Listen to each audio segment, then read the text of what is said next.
Para conmemorar el 8 de marzo, Día Internacional de la Mujer, nos sumamos al movimiento Matilda para visibilizar grandes logros protagonizados por distintas mujeres a través de nuestra historia. ¿Qué es el efecto Matilda? Matilda Joslyn Gates fue la primera activista en denunciar la injusticia de ignorar de manera sistemática los logros y hallazgos de brillantes científicas a lo largo de la historia.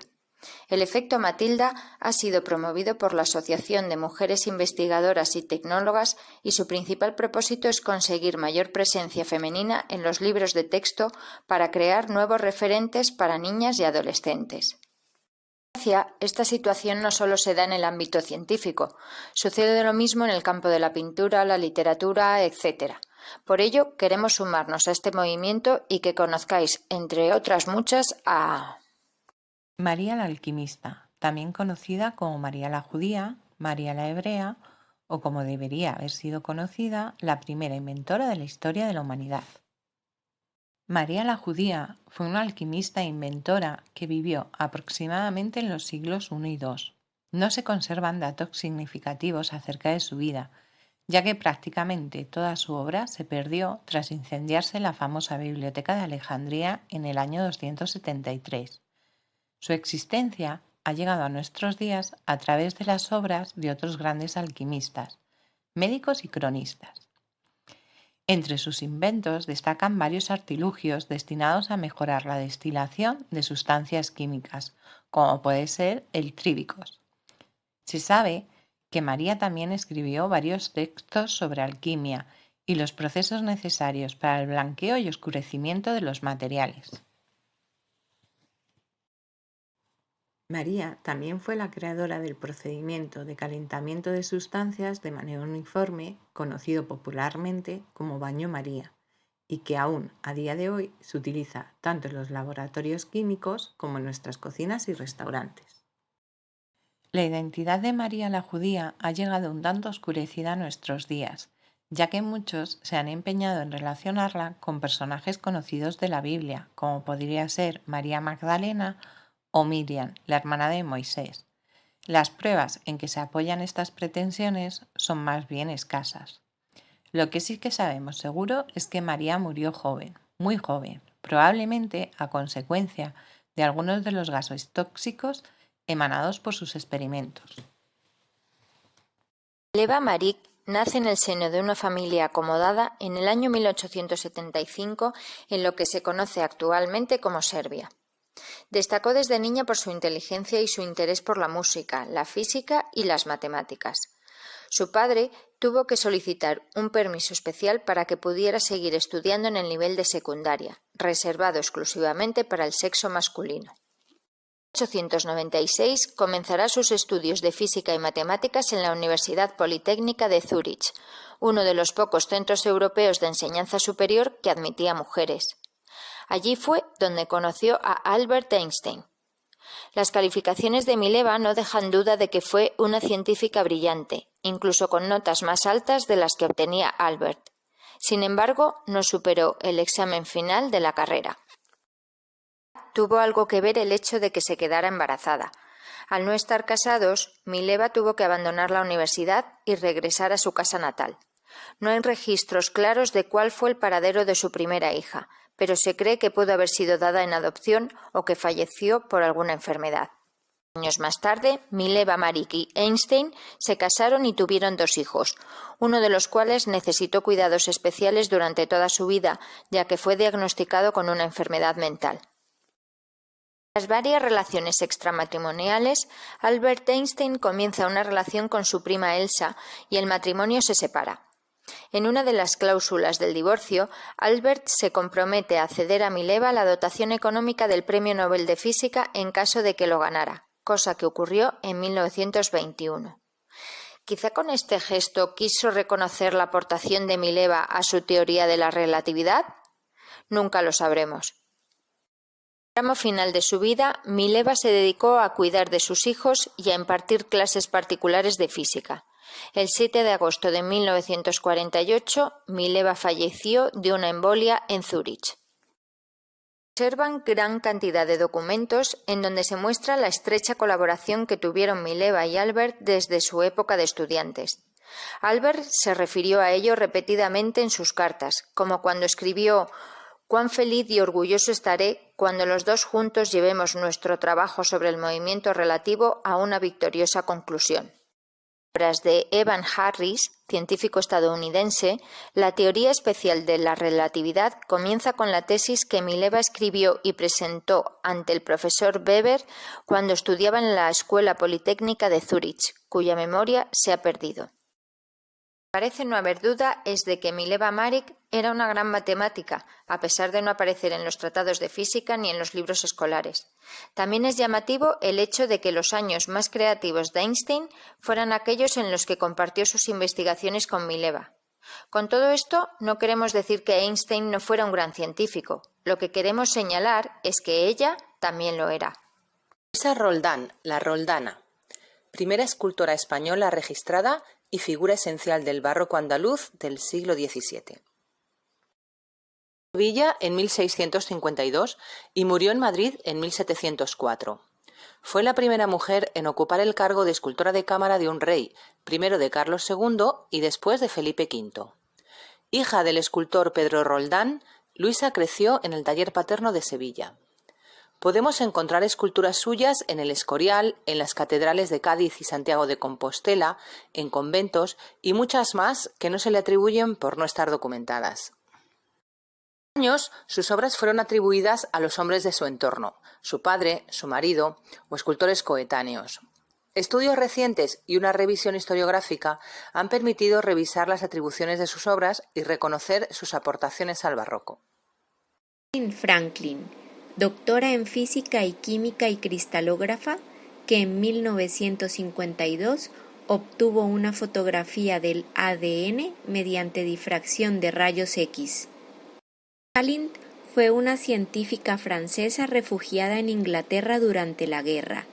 Adrian Weil, la que orientó su trabajo postdoctoral en 1947, la animó a ir a Francia al Laboratorio Central de Servicios Químicos del Estado, en París, y allí se unió a un grupo de investigación muy activo, a la última, dinámico y sobre todo abierto a las mujeres.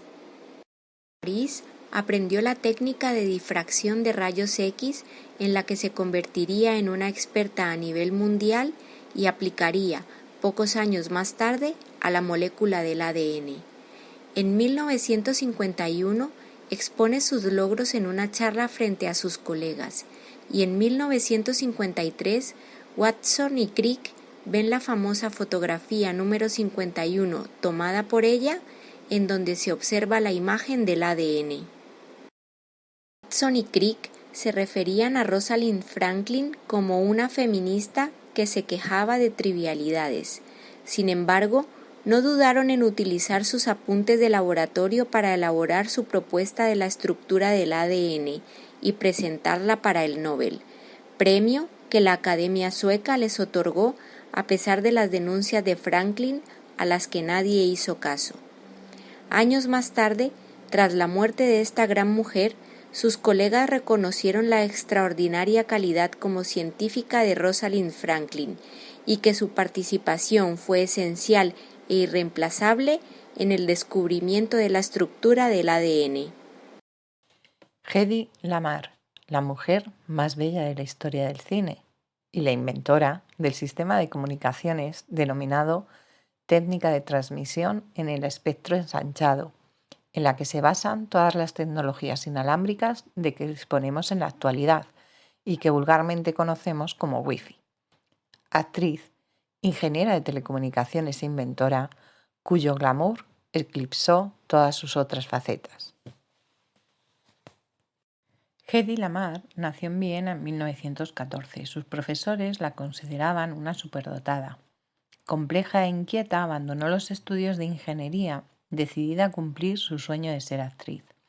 Tras un inicio de carrera artística escandaloso y muy poco glamuroso, se casa con un importante empresario alemán, asiduo al círculo más íntimo de Hitler. Con un marido extremadamente celoso y en una Alemania donde el nacionalsocialismo Dominaba todas las esferas sociales y culturales, Hedy decide huir a Estados Unidos, donde inicia una más que exitosa carrera hollywoodiense. En 1941, medio mundo estaba en guerra y el otro medio estaba a punto de entrar en ella. Ante esta situación, Hedy, que conocía acerca las prácticas del gobierno de Hitler y odiaba a los nazis, decide aportar su contribución personal ofreciendo su trabajo y preparación como ingeniera al gobierno de Estados Unidos. Su oferta fue amablemente rechazada por las autoridades, que le aconsejaron que basase su participación en su físico y en su carrera como actriz, promoviendo la venta de bonos de guerra. No se dio por ofendida, consiguió recaudar más de $7 millones en una sola noche. Pero no estaba satisfecha, deseaba aportar sus conocimientos como ingeniera. Se dio cuenta que en una guerra de movimiento, donde la radio era fundamental, este sistema era extremadamente vulnerable, no solo por las intrusiones de los enemigos, sino por su alta sensibilidad a los fenómenos externos. Basándose en esto, ideó un sistema cuyas principales ventajas eran que con él la señal era altamente inmune a ruidos e interferencias y muy difícil de reconocer e interceptar.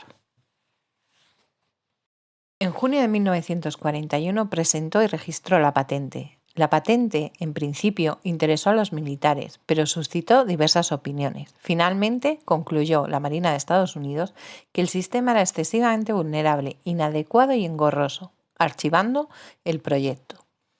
Curiosamente, en 1960, cuando la patente ya había caducado, el gobierno de Estados Unidos adopta este sistema para sus comunicaciones y lo usa por primera vez en 1962 en la crisis de los misiles de Cuba. Hedy continuó su carrera como actriz y durante los descansos de los rodajes aprovechaba para seguir explorando su faceta de inventora, que se mantuvo en secreto mientras fue una estrella de la Metro-Goldwyn-Mayer. Al parecer, se creía que podía perjudicar su imagen de diva. Aunque la actriz no consiguió ingresar ni un solo centavo por la patente, que caducó sin ser utilizada, no se puede discutir que fue la pionera en esta técnica. No sería hasta finales del siglo XX que la figura de Hedy Lamarr fue reconocida por la comunidad científica por su aportación a la ingeniería de las telecomunicaciones. Pintora surrealista española y creadora del grupo de las Sin Sombrero. Pintoras de las que quizás se conozca más su anecdotario, su rebelión contra el uso del sombrero, sus provocaciones anticlericales o el empleo de pantalones, que su propia obra. Maruja cometió, como lo definió María Zambrano, uno de los errores más destructivos e imperdonables: ser libre.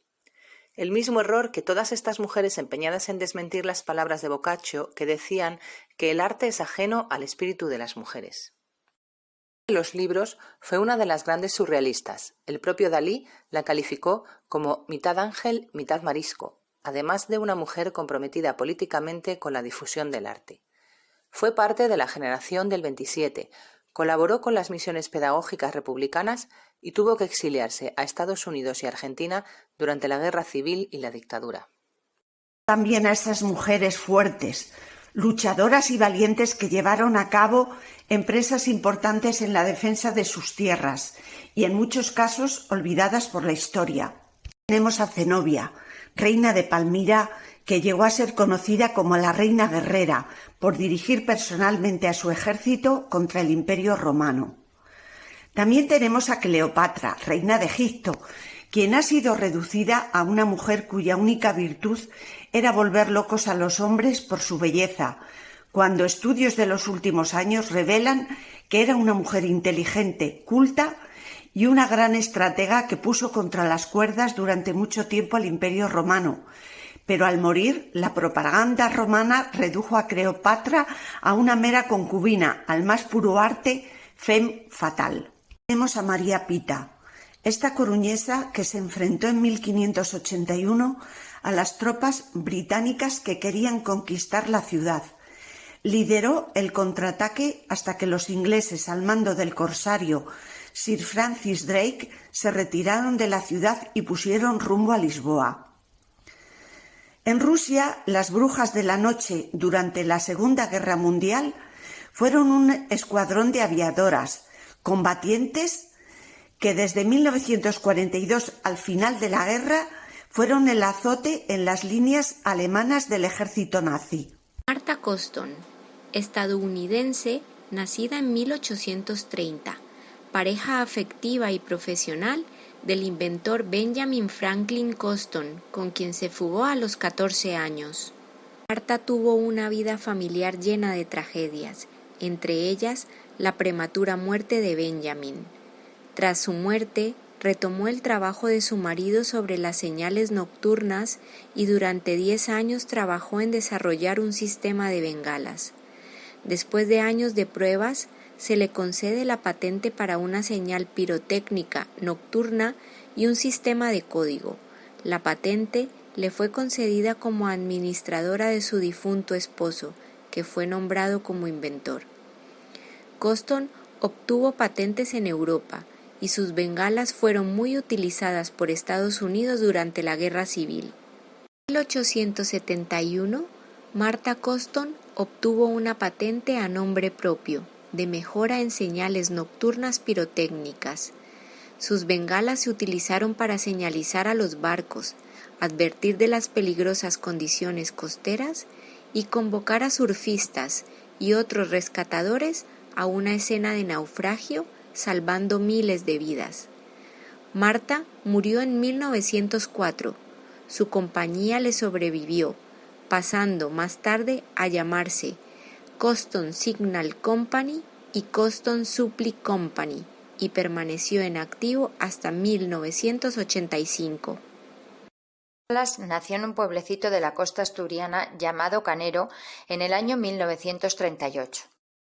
En el periodo universitario donde estudiaba química, conocería a dos de las personas más relevantes de su vida, el famoso científico Severo Ochoa y su compañero de tesis Eladio Viñuela, quien años más tarde se convertiría en su marido. Por Severo Ochoa, Margarita realizó su tesis doctoral en Madrid bajo la dirección de Alberto Sols, un excelente bioquímico.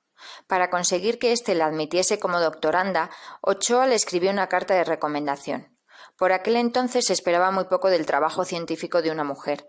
Años más tarde, Sols reconocería que cuando Margarita fue a su laboratorio para llevar a cabo su tesis, pensó: «Bah, una chica. Le daré un tema de trabajo sin demasiado interés, pues si no lo saca adelante, no tendrá importancia». A lo largo de su carrera recibió múltiples reconocimientos y distinciones por su labor de investigación. A Margarita le daba la sensación de que hubo un momento a partir del cual todo lo que en su día había sido negativo por el hecho de ser mujer se convirtió en positivo. Todos sus premios tenían mayor repercusión mediática que los de sus colegas por ser la primera vez que se lo concedían a una mujer. Eso no quita para que también crea que nunca le dieron un premio por el mero hecho de ser mujer. En los últimos tiempos no se vio discriminada por su género, pero sí por su edad. La única manera que tuvo de seguir investigando después de la jubilación fue que la nombraran profesora ad honorem del Centro de Biología Molecular Severo Ochoa por parte del CSIC. El descubrimiento fue la enzima polimerasa Fi29, una enzima capaz de producir copias genéticas precisas con poca cantidad de ADN. Ella misma lo explicaba así: cuando uno tiene cantidades pequeñas de ADN, como un pelo hallado en un crimen o unos restos arqueológicos, esta enzima polimerasa amplifica millones de veces el ADN para poder ser analizado y estudiado. Además, hoy en día también se está estudiando su aplicación en el diagnóstico de la COVID-19. Falleció a la edad de 80 años en noviembre de 2019, dejando tras de sí una vida llena de éxitos y de aportaciones científicas de gran calado. Los estereotipos y mandatos de género nos encasillan, nos determinan y nos limitan desde la más tierna infancia. Rompamos con ellos y seamos todos y todas libres.